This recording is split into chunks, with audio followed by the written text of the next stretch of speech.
జిల్లాకు సంబంధించి excise department, mines, revenue, housing, electricity ఈ యొక్క 5 డిపార్ట్మెంట్ గురించి ప్రస్తుత పరిస్థితి ఏంది, దాంట్లో ఉన్న హర్డిల్స్ ఏంది, ఇవన్నీ యాక్చువల్గా వాళ్ళు డిస్కషన్ జరిగింది.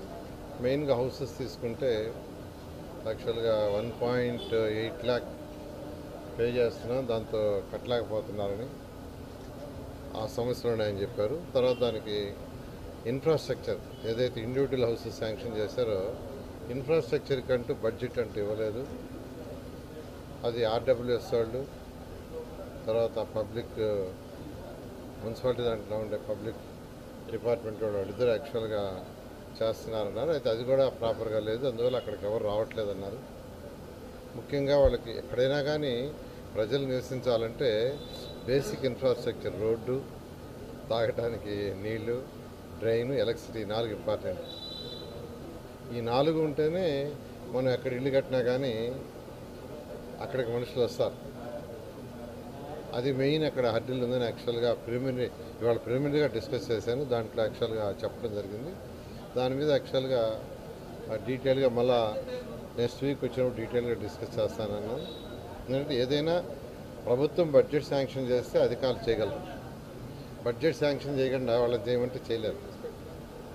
ప్రజెంట్ హౌసింగ్ నాకు తెలిసింది ఏంటంటే దానికంటూ సపరేట్ బడ్జెట్ ఇవ్వలేదు.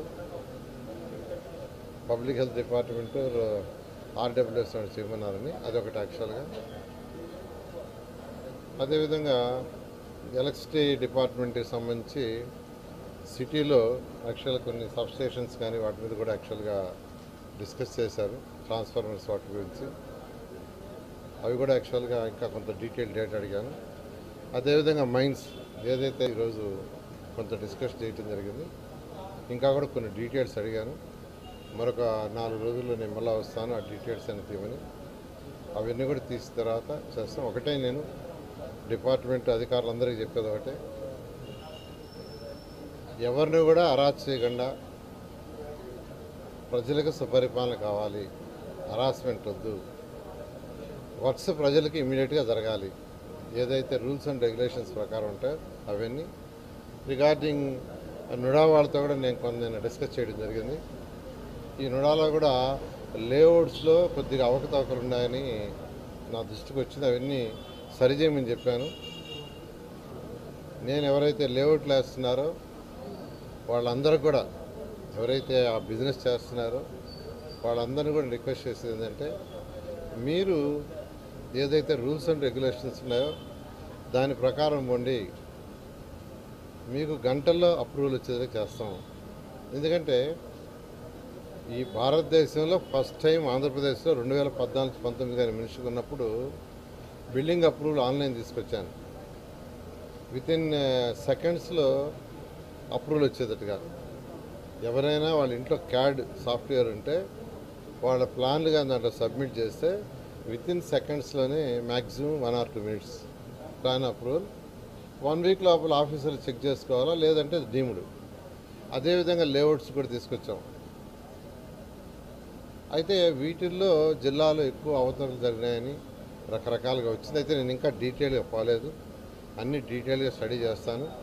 బట్ ఎవరైతే ఈ లేఅవుట్స్ అవి వేసి వ్యాపారం చేసుకుంటున్నారో తప్పులేదు. బట్ ఏదైనా ఉంటే మీరే కరెక్షన్ చేసుకోండి. ఎక్కడ కూడా కాంప్రమైజ్ ఉండేది కాదు, నేనైతే ఉండను, ఎవరిని కూడా అరెస్ట్ చేయను. మీరు పద్ధతిగా రూల్స్ అండ్ రెగ్యులేషన్స్ ప్రకారం పోండి. ఏది ఉన్నా కానీ మీకు క్షణాలు వర్క్ చేసేట్టుగా చేస్తామని తెలియజేస్తూ, నేను అందరికీ అటు పోలీస్ అధికారులకు కానీ, రెవెన్యూ వాళ్ళకి కానీ, ఎలక్ట్రిసిటీ వాళ్ళకి కానీ, అన్ని డిపార్ట్మెంట్లు అధికారులందరూ కూడా చెప్పాను, పరిపాలన స్మూత్గా ఉండాలి, అరాచకం ఉండకూడదు, ఎవరిని ఇబ్బంది పెట్టద్దు, ఏ పార్టీ అయినా ఎవరిని ఇబ్బంది పెట్టద్దు.